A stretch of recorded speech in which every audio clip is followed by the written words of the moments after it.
Grace. He straightened quickly, wiping his hands on his coveralls. What are you doing here? Is everything all right? I'm sorry, Grace said, suddenly feeling foolish for the late visit. I saw your lights on and thought, am I disturbing you? No, of course not, Walter said, though he seemed to be composing himself, his initial shock fading into his usual neighborly demeanor. He picked up the fallen wrench and set it carefully on the bench. Just doing some maintenance.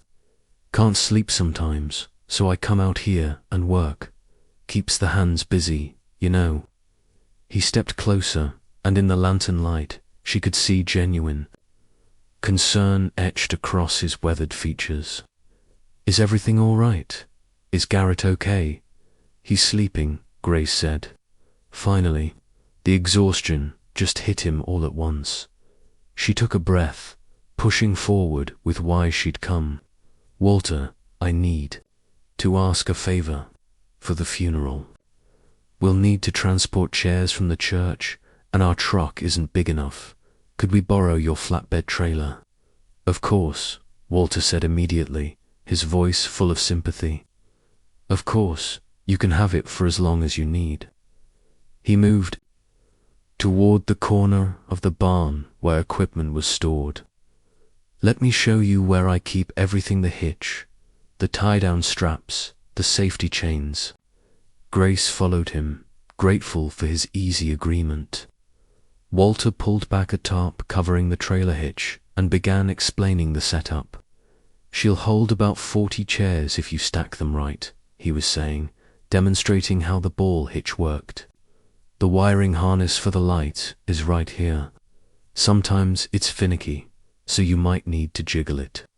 And these straps here, they're rated for Grace's attention, drifted as Walter talked. Her eyes wandered around the familiar barn, taking in the organized chaos of a working farm. That's when she noticed his denim jacket thrown carelessly over a hay bale near the workbench. The jacket's pockets were turned partially out, personal items spilling onto the hay: his wallet, a ring of keys, some crumpled receipts, and a folded piece of paper, partially open. Even from several feet away, Grace could see it was a child's drawing. The bright crayon colors stood out against the white paper. Without thinking, she stepped closer, drawn by something she couldn't name.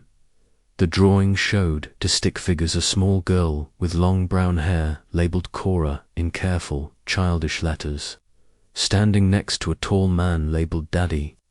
The girl wore a blue dress with flowers, and she was holding the man's hand. There were hearts drawn around them and a sun with a smiley face in the corner. Grace's blood turned to ice. The girl in the drawing looked exactly like Cora would at 11 years old. The same long brown hair, the same way of drawing faces that Cora had developed in her art classes, even the handwriting. The safety rating on these straps is important. Walter was still talking behind her, oblivious.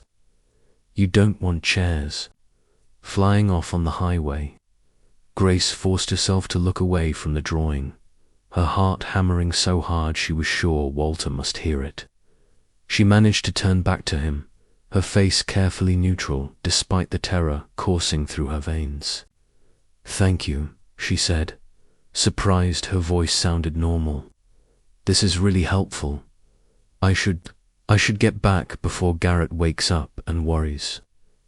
She started toward the door, every instinct screaming at her to run.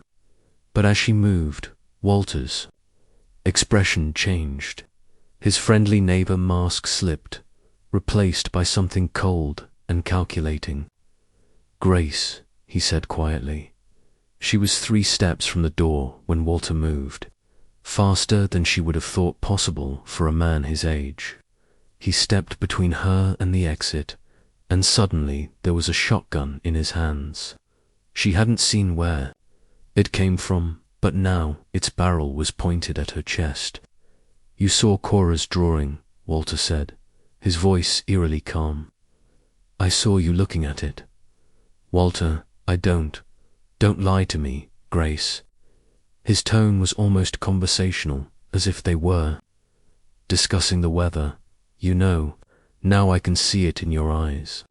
Grace's mind raced, trying to process the impossible. Cora.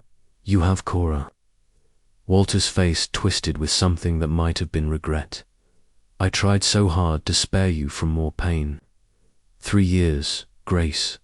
3 years I've kept this secret. Watching you and Garrett suffer. Wanting to tell you, but knowing it would only hurt you more.